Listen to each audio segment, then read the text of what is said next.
Con esta edad, don Ruperto se saca los anteojos y comparte con la audiencia de Guaranita Barandú de hoy, 15 de septiembre de 2016, su tradicional hojita suelta. Adelante, don Ruperto.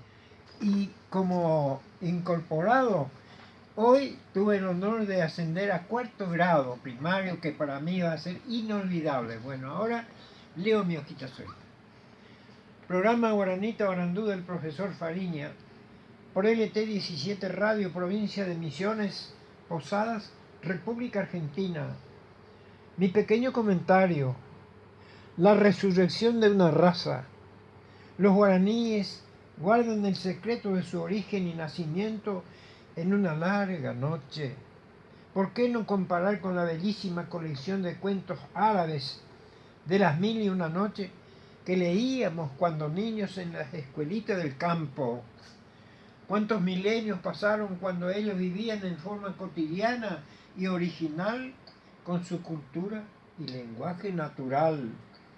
Pasaron épocas enteras en crecer y multiplicarse, avanzando desde la gran Amazonia hacia el sur, en busca de la tierra sin mal. Una hermosa historia que las selvas fueron su hogar y madre, que les daban el maná de su pecho, todos los alimentos y amor divino. Más aún, siendo niños, aprendieron su abañé copiando en palabras todas las bellezas que la naturaleza le daban a sus 5 sentidos. Este guaraní nuestro, hoy en pleno vuelo por el mundo entero. Guaranita Barandú es una pequeña página de efemérides semanales que se incorpora al gran árbol de difusión sin fronteras y en forma planetaria.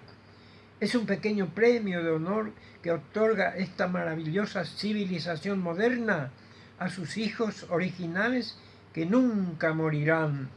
A cada uno de los que reciben y aprecian este programa, sepan de nuestro agradecimiento, gratitud y abrazo fraternal que nos alientan.